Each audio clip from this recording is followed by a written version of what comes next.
السلام عليكم، أهلا بكم يا إخوة. بتعرفوا إن الطبيب الاختصاص أثناء فترة الاختصاص بيلف على أكتر من قسم.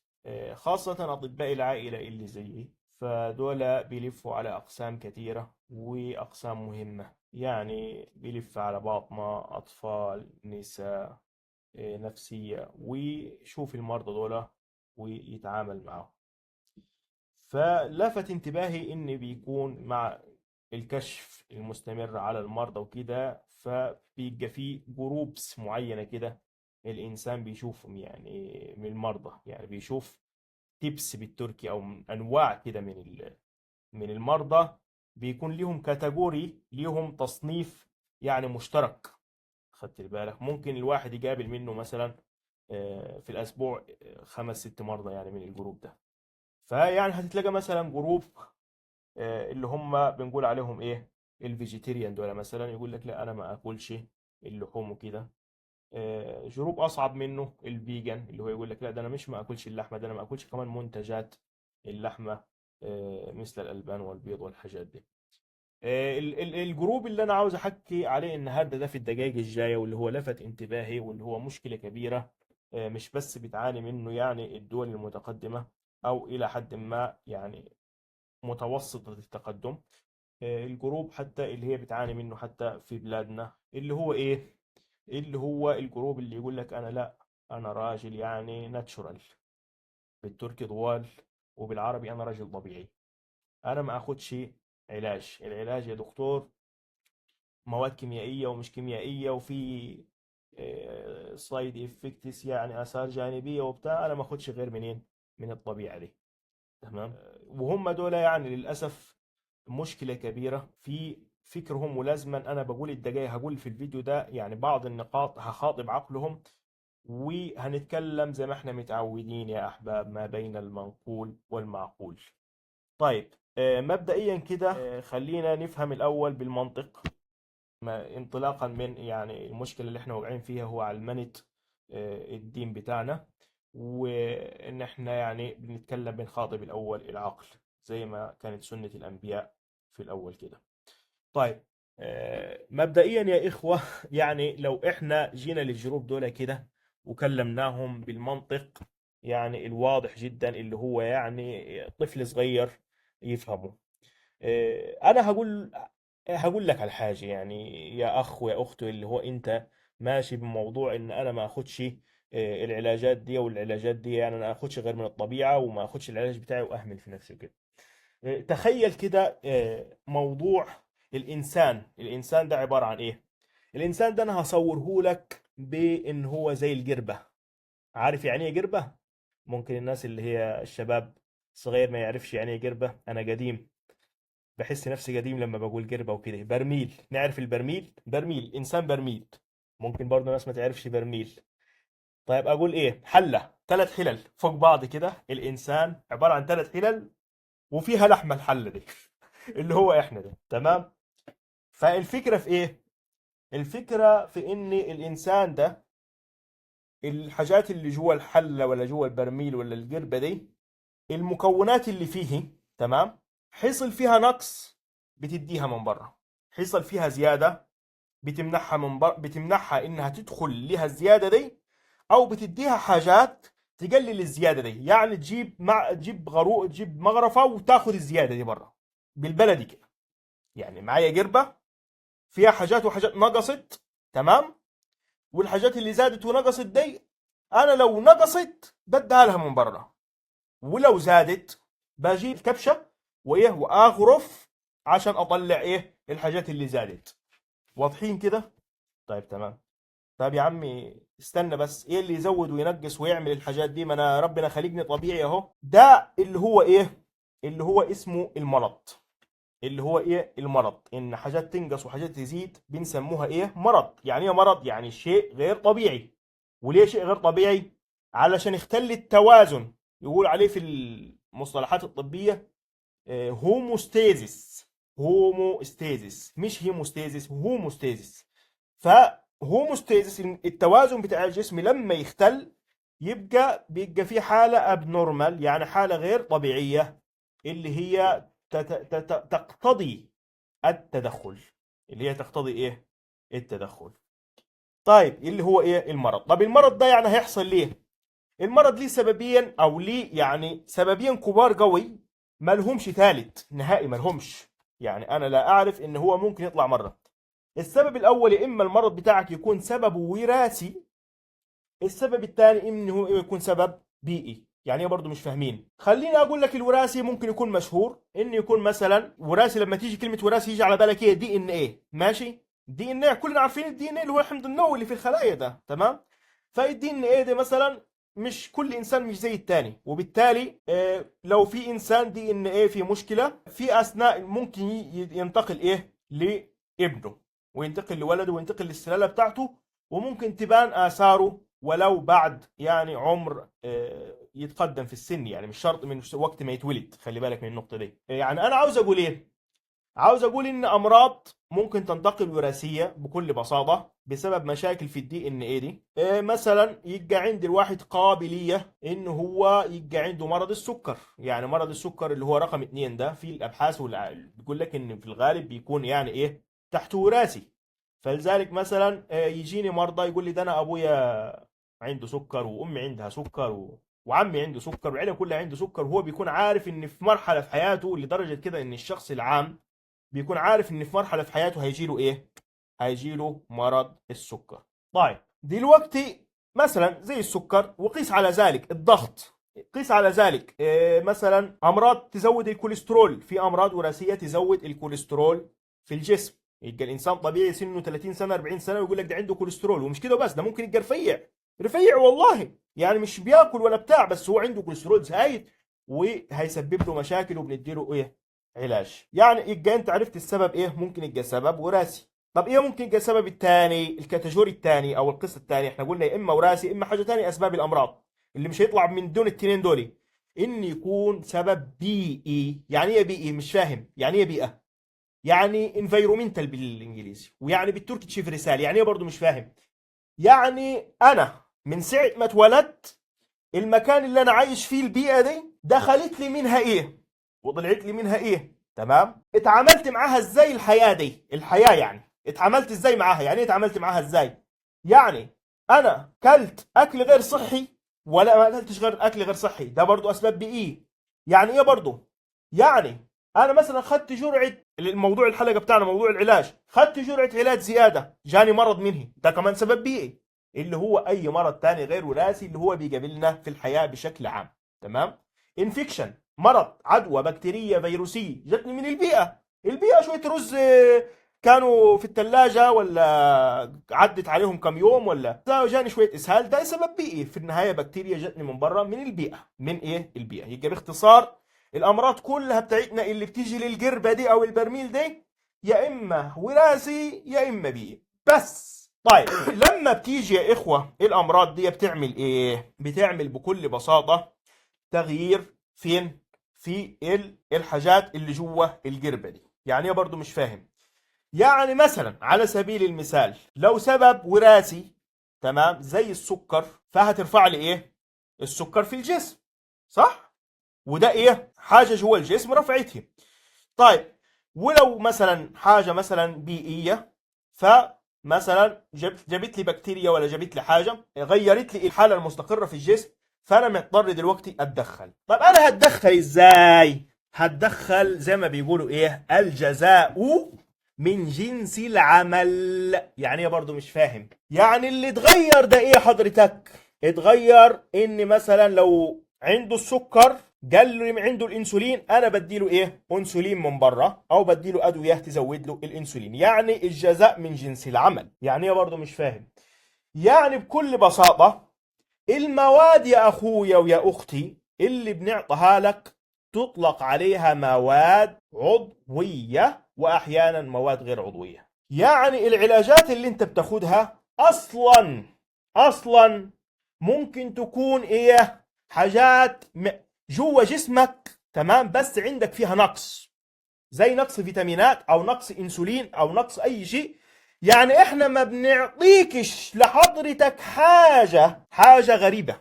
يعني ما بنعطيكش حاجة تضرك، ولا بنعطي حاجة، تمام، تعمل على ايه؟ زي ما قلت لك في بداية الحلقة، الحاجة الناقصة زي الانسولين مثلا تزودها، والحاجة الزايدة تعمل لها زي ما بيقولوا شيلاسيون او لا شيليشن، اللي هو ايه، تمسك فيها كده وتطلعها تطردها بره الجسم. خلاص الدنيا بسيطة خالص يعني. والأدوية دي عبارة عن إيه؟ الأدوية دي لما أنت تيجي تفكر كده، الأدوية دي حضرتك عبارة عن مواد عضوية. يعني إيه برضه مش فاهم؟ يعني تروح تسأل الأستاذ بهجت زوبعة لما درس لنا في الكيمياء من حوالي 13 سنة. بالمناسبة الأستاذ بهجت أحبه في الله، يعني كان ليه فضل علينا في تعليمنا في الثانوي، والحمد لله انا قفلت الكيمياء. يعني عمل لي بلوك بسبب احد المنشورات اللي نشرتها اختلفت معاه فيه. فوصلوا له قول له الدكتور عبد الرحمن بيحبك، ويعني ما فيش داعي بسبب اختلف معاك لبوست ولا بتاع انك تزعل منه وتعمل له بلوك. والنبي عليه الصلاة والسلام يعني زي ما علمنا، يعني كان يستمع لأصحابه، وهو من؟ وهو سيدنا محمد صلى الله عليه وسلم. قول لي يا استاذ بهجت، قولوا لي يا استاذ بهجت مش هتبقى يعني على طلابك صعب اثناء الدروس وبعد ما هم يتخرجوا. الاستاذ بهجت يعني اذكر لي حتى الان من 13 سنه كان ليه تعبير مشهور به. يعني كان في عنده الطالب لما يعني يتضايق منه كان يقول له يا اما بقره، في بقى حاجه ايه، حاجه اسمها ايه، سوبر بقره. في بقره في سوبر بقره. ف الله يبارك له، كان دايما يضحكنا وكده يعني. والحمد لله الواحد ما اخد شيء الا قبيا، ولا ده ولا ده. المهم نرجع لموضوعنا. يعني لما درسنا في دروس الكيمياء وجدنا ان ايه، وجدنا ان مواد الكيميائيه العضويه دي عباره عن ايه، هي عباره عن اصلا ادويه، المواد عضويه بيطلع منها ايه الادويه دي، واللي هي اصلا موجوده في الجسم. يعني اللي هي ايه اصلا مكون منها الجسم. فبالتالي احنا بنعطيك يا اخويا ويا اختي مواد اصلا عضويه اللي هي العلاجات دي، او ممكن تبقى احيانا غير عضويه وكمان برضو داخله في الكيمياء بتاع. وبالتالي بتعمل ايه، بالتالي بتظبط لك الحاجه، فما فيش خوف منها. تمام. نيجي ده الجزء اللي انا بطمن بيه ايه، بطمن بيه الناس اللي هم مين، الناس اللي خايفه من التدخل الدوائي. طيب تعالوا نتكلم في المنقول. لما نيجي نتكلم في المنقول يقول النبي صلى الله عليه وسلم: ما أنزل الله من داء إلا وجعل له دواء. اللي هو أنت بتقول إيه، أنا مش عاوز أخده، علمه من علمه وجهله من جهله. ويقول يعني النبي عليه السلام: تداووا يا إيه يا عباد الله. ويقول الله عز وجل: وإذا مرضت فهو يشفين. إذا أنت عشان تتعالج عاوز حاجتين: عاوز تلجأ إلى الله وإذا مرضت فهو يشفين، وعاوز الحديث تداووا يا عباد الله. والنبي كان يعني يذهب إلى الطبيب وكان يأخذ يعني العلاج. ممكن ترجعوا للآثار في ذلك.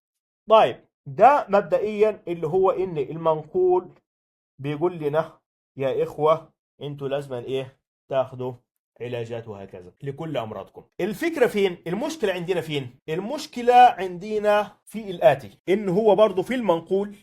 تمام. بيدلنا المنقول بيدلنا عليها شيء، وهو ايه، اذا وكل الامر الى غير اهله فانتظروا الساعه. يعني ايه برضو مش فاهم؟ يعني واحد ما يبقاش فاهم الطب، ما عرفش الالف من كوز الذره. عارفين الالف كوز الذره، عارفين الفرق؟ واحد عليه همزه والتاني ما عليهوش همزه، ده الفرق عشان تبقوا عارفين بالمره. طيب ما يبقاش فاهم يقول لك ايه انا هكتب العلاج ده. تمام. او مش كده خالص على فكره. انا جاني واحده جت لها اسهال، ولا انا جاني اسهال، جارتي قريبتي اي حد كان ابنها عنده اسهال وراحت للدكتور، فانا ما اروحش للدكتور وانا ايه دي، انا جالي اسهال وهي جالها اسهال، فانا هاخد العلاج ايه بتاعها وكده. ايه المشكله المترتبه؟ المشكله المترتبه ان الوضع ممكن يتفاقم، وبعد كده ايه الناس تبقى مغدوره. عارف يعني ايه مغدوره بالتركي؟ يعني تبقى مهدور حقها. يبقى الدكتور والطب مهدور حقه لان انا اخدت العلاج بتاع قريبتي وما تحسنتش، ده انا حالتي ساءت وهي لازم تسوق. علشان انت اخذت العلاج غير الصح. طب ليه غير العلاج غير صح؟ ما هي عندي اسهال وانا غير اسهال. اذا وكل الامر الى غير اهله فانتظروا الساعه. انا تعالى اقول لك ان طب مش اي اسهال ليه كل علاج، يعني مش ده مش معنى ان ده عنده اسهال وده عنده اسهال يبقى اللي قال لي لازم ايه نفس العلاج. فعاوز اقول يعني يا اخوه، حتى لو ان كان يعني نفس الحالتين وعندهم اسهال، وحتى يعني هقول لك على حاجه ادهى من كده، لو كان الاسهال سببه هو نفس السبب ونفس البكتيريا ونفس كل حاجة، لازما يكون الموضوع بإشراف طبي علشان انت ما يحصل لكش مشاكل من العلاج، وبالتالي تقول ده العلاج عمل لي مشاكل وبتاع، وهي المشكلة للأسف عندك لسبب. لأن لازم تراجع الطبيب لسبب. يعني شوف بقول لك نفس الموضوع نفس الحالة، هنا عنده إسهال وهنا عنده إسهال وهنا نفس السبب بتاع الإسهال، بس في موضوع تاني في بالك اللي هو موضوع الجرعات مثلا. وفي الحاله الوراثيه مثلا، مش قلنا في اختلاف بين الناس في الوراثه، ففي علاج ينفع لشخص وعلاج ينفع لشخص تاني. احنا متفقين ان مش كل انسان زي التاني في الوراثه، فبالتالي يعني انت عندك اسهال وقريبتك عندها اسهال، تمام، مش معنى كده ان انا ايه اديها نفس العلاج، لان الجينات ايه مختلفه. فبالتالي ايه فبالتالي ان الاثار الجانبيه ممكن تحصل بسبب مرض وراثي معين. عند السكر ممكن مرض اللي انا العلاج هدول يرفع السكر، او عنده الضغط يعني يرفع السكر يرفع الضغط. فالدكتور وهو بيوصف العلاج بيبص على الحاله السببين الكبار قوي اللي انا قلت لك عليهم، اللي هو الموضوع الجيني، الموضوع الوراثي، بيقيمه وراثيا وبيقوموا الاسباب الشيفريسال الانفيرومنت، الاسباب الحياتيه الاسباب الطبيعيه البيئيه دي، وعلى اساسها بيعمل ايه؟ بيدي العلاج. بعد تقييم دول بيشوف ايه؟ بيشوف برضه وظائف الكلى وظائف الكبد، تمام، اخبارها ايه. ممكن يكون في بعض العلاجات مثلا بتاثر على الكبد، في بعض العلاجات بتاثر على البتاع، فلازم يعمل ايه في الوقت ده؟ يظبط ايه الجرعه، او يبعد عن العلاج خالص يدي علاج تاني. وهنا انت تفهم ايه من الكلام ده؟ تفهم ان الموضوع لما يسند الى غير اهله، تمام، ممكن يحصل ايه مشاكل. الموضوع ده هتلاقاه في كل المجالات. فيعني لازما الشخص يعني لما يروح ايه لاهل ايه التخصص، فاسالوا اهل الذكر ان كنتم لا تعلمون. اختم بالايه دي من المنقول، فاسالوا اهل الذكر ان كنتم لا تعلمون. عمر ما الدكتور، يعني انت مش هتفهم اكتر من الدكتور، يعني خدت بالك؟ عمر ما انت هتكون افهم من الدكتور طول ما انت مش مجالك، خدت بالك؟ فيعني ما ينفعش تقول كده. الدكتور اصلا لو وقع في مشكله، يعني لو وقعك في مشكله انت هتشتكيه، وانت اللي كمان انت اللي كسبان. يعني اي نعم مش هتكون على حساب الصحه، بس بقول لك يعني اطمن. يعني الدكتور مش هيخاطر ان هو يديك حاجه تضرك. يعني الموضوع ده، ان اخر جمله دي مهمه جدا، الدكتور مش هيخاطر ان يديك حاجه تضرك. يقول ايه يا عمي في 60 داهيه وانا اضر نفسي ليه ويرفع عليا قضيه بعد كده واروح حياتي كلها. لان لو هيدي حاجه تضره، شوف هو بيقابل كم مريض في اليوم، ولا بيقابل على مدى حياته وبتاع. لو هيدي حاجات كده بيفكر قبلها بيفكر قبلها كذا مره، وبيدي كل حاجه في مجالها علشان ايه ما تحصلش مشاكل بعدين. فيعني مش من العقل انك انت تتخيل ان الدكتور هيديك حاجه تضرك، تمام، لان هو اللي هيبقى اصلا مضر اصلا. يعني هو اللي اول حد هيتضر هو برضه، تمام. فالموضوع بسيط. الموضوع الدكتور بيفكر في مصلحتك عشان كده بيديك العلاج. فما ننسوش المنقول، فاسألوا أهل الذكر، ولا إذا أسند الأمر إلى أهله غير أهله فانتظروا الساعة وتداووا يا عباد الله. هذا موضوع الحلقة بتاعنا الحمد لله. ونوصل المحتوى ونشاركه كده علشان الناس، يعني للأسف المفاهيم التعبانة دي اللي احنا عندنا، والجماعة بتوعت الفيجن والفيجيتيريان وفي حاجات زي كده، في جروبس كده بقابلها كتير في حياتي أنا بتلفت انتباهي كده. فدول يعني ايه سبب؟ في اول حاجه بينقلوا المعلومات خطا. يعني كان لسه واحد الله ينتقم منه، الله ينتقم منه، حسبي الله ونعم الوكيل في لحمه ودمه، بيقول ان الناس اللي عندها سرطان ما تاخدش كيماوي. لسه مشارك له فيديو على القناه على الصفحه عندي، فبيقول كيف ما تاخدش كيماوي يا عم الحاج؟ يقول لك لا تمشي برقيه شرعيه وميه وبتاع يا عم انت تهبل ولا عبيط ولا بتاع؟ دول مطلوبين ودول مطلوبين. طب خلاص يروح للشيخ يداوي وخلاص نكفلوها الطب والمستشفيات وبتاع دي. انت عاوز تكسب من الكيماوي. والله العظيم في واحد ممكن يقول كده بخول يعني. والله مش فاهم يعني الناس اللي بتفتي وتلاقى متابعين كثيرة ويعملوا فرقعات على اليوتيوب كده بغير دواء، واحنا هنكسر الدنيا، وفي الاخر انت اللي مضطر لانه بيضلوك ايه بغير علم. نقطة مهمة مش عاوز انساها، واللي هي يعني يمكن اهم حاجة في الحلقة، اللي هو انها تتلاقى الجروب، المجموعة بتاعت المرضى اللي هم بتوع الطبيعة وبس وكده وما ياخدوش أدوية، تمام، هتتلاقى نسبة كبيرة يعني ممكن تعدي 80 و90%.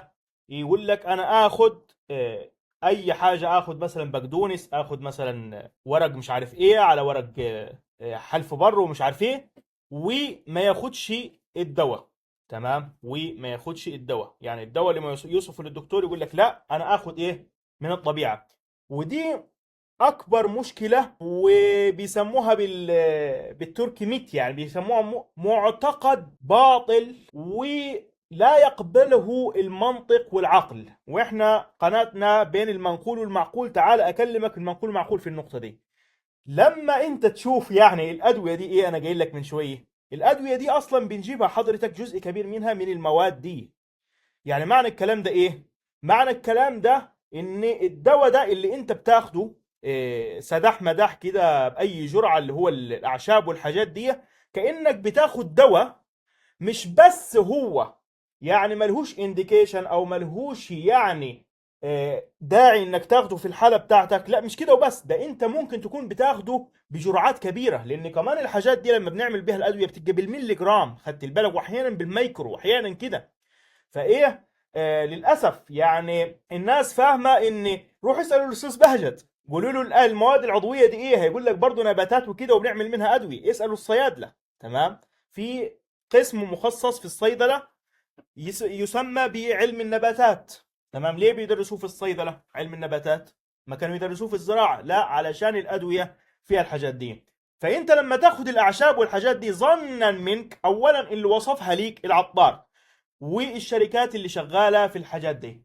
انا عاوز اقول في الموضوع ده نقطه مهمه جدا جدا، يعني تجربه يعني انا مريت بيها. شوف انا طبيب يعني، ولكن زي ما بيقولوا في الامثله التعبانه بتاعتني، مش عارف الغرقان بيتعلق بقشه وكلام من ده. فيعني انا يعني في فتره من حياتي، شوف انا دكتور اهو كل حاجه، ولكن عاوز اصور لك شركات اللي هي الناس ممكن يكونوا عطارين او ممكن يكون شركات يعني بتستغل موضوع الاعشاب وبتستغل جهل الناس في النقطة دي، وتقول لك ده شيء طبيعي، وانت عندك معتقد ان الموضوع ده طبيعي، وانت عندك ممكن تكون تجربة سيئة زي ما قلت لك، انك انت خدت الدواء بتاع صاحبتك ولا بتاع جارك وضرك علشان خدته بدون وصف طبيب وهكذا. فانت عندك معتقد ان العلاج مضر، وعندك معتقد ان دي مواد طبيعيه مش هتضرك جهلا منك. قد تكون عندك مشكله زي انا فتره من حياتي كنت عايش في ستريس شويه عشان وانا بحضر لامتحان دخول الاختصاص. فالفكره فين؟ الفكره في ان يعني وزني زاد شويه، فلقيت اعلان كده بيقول لك هتخس معانا في شهر لشهرين مش عارف هتنزل لك 10 كيلو وبتاع. وما شاء الله بقى اعلانات، بقى انت تشوف بقى محادثات واتساب مع المرضى، وهو نفسه يكلمك ويقول لك ان ايه، يقول لك انت خسيت ولا ما خسيتش، ايه اخبارك.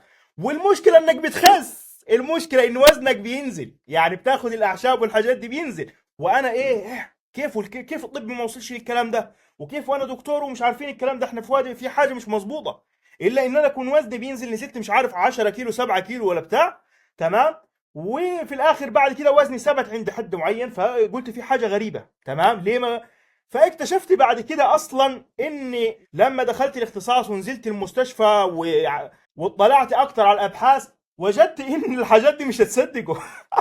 ده كان بقدونس بيعمل لي اضرار في البول وبينزل الميه بس. يعني عشان كده الوزن اصلا الجسم كله 65% ل 70% زي ما بيقولوا الجماعه بتوع الفسيولوجي ميه، فنزلت الميه وتبقى اللحم وكده ودي اصلا مشكله ان الواحد يحصل له يعني جفاف والحاجات دي. لذلك كانت تقول لي الله ياخدها، كانت تقول لي اشرب ميه كتير اشرب ميه كتير. طب انت زعلانه ليه اشرب ميه كتير؟ عشان انت بتنزل ميه اصلا، وعشان كده وزنك بينزل. فهي كلها ايه، لعب وتجاره. وكانت سبحان الله ربطه البقدونس اللي كانوا يدهاني دي كانت مبالغ يعني جامده يعني.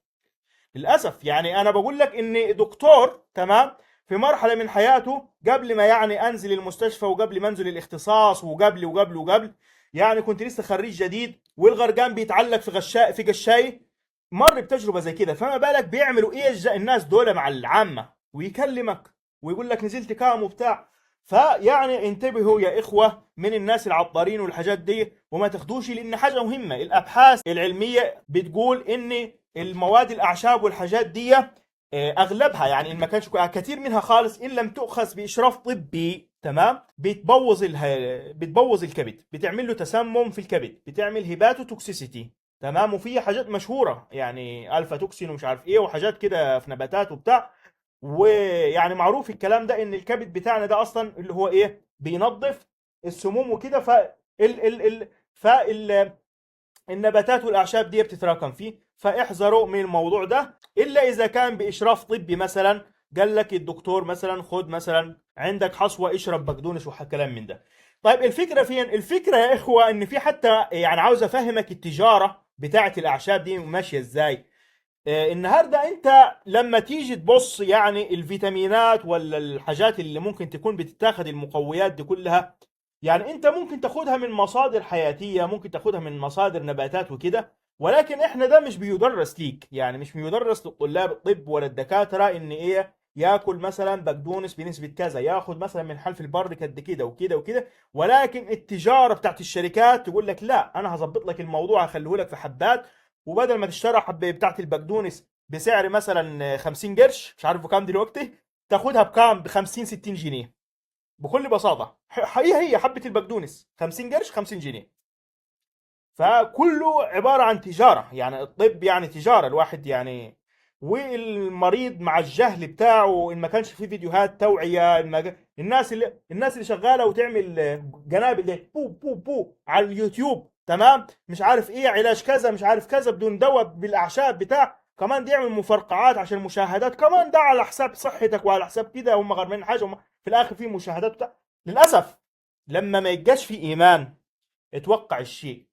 واهم حاجه احنا بعدنا عن كتاب الله اللي قال لك ايه يعني فاسالوا اهل الذكر ان كنتم لا تعلمون. وبعدنا عن يعني اذا وكل الامر الى غير اهله فانتظروا الساعه. وبعدنا عن الجهل اقرا باسم ربك، ربنا بيقول اقرا وربنا بيقول اقرا. شوف انت بنفسك، شوف على النت وكده، ما تاخدش بمزاجك واحترم التخصص. يعني ده كله في الدين بتاعنا اصلا، ولذلك احنا بنواجه المشاكل دي كلها يا اخوه.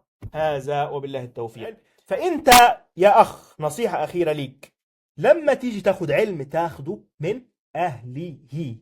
علشان الناس اللي بتعمل فرجعات على اليوتيوب وعلى الفيسبوك ولا على اي حاجة على السوشيال ميديا دي وتعمل مشاركات كثيرة وتتلاقى الاسلوب بتاعه شديد ما شاء الله كده بيكسر الدنيا في الفيديو، وهو ايه ينتشر زي ما بينتشر النار في الهشيم زي ما بنقولوا الفيديو بتاعه، ويضل الناس والناس تشارك وبيضحك عليهم بكلمتين باسلوبه. ولما يتشارك المعلومات في الوطن بتاع بدون علم بغير علم ويقنعك، يعني هو هيقنعك وانا بقول لك اسلوبه كويس، تمام. وانت عندك مفاهيم بقى تجارب خاطئه اللي هو تجارب ان انا خدت الدواء بتاع جارتي وحصل لي مشاكل وبتاع، ده كله مع بعضه كده الباكت ده كلها بتعمل لك ايه؟ بتعمل امراض في المجتمع بتاعنا، تلاقي الناس بتموت في اعمار مبكره. وطبعا تتلقى المشاكل الشخص اللي عنده مثلا ضغط وسكر ونزله معويه واستم اللي هي اللي يقولوا عليها يبقى عنده ازمه ومش ازمه وبتاع بسبب ان هو ما اهتمش. الجماعه بتوعت اللي هم مخولين دول هيقول لك يعني ايه انت بتعترض على اعمار ربنا والاقدار، وبتعترض على الاقدار اللي ربنا مقدرها كل واحد في عمره. يعني للاسف دي برضو ناس مخولة، تمام، وناس مهبولة، تمام. دول اكتر ناس يعني مكافحة المرض والاسباب المؤدية ليه اهم من علاج المرض. عارف ليه؟ الوقاية خير من العلاج. السلام عليكم ورحمة الله وبركاته، كان معكم الدكتور عبد الرحمن ايمن من تركيا. وما تاخدوش اعشاب غير باشراف طبي. السلام عليكم.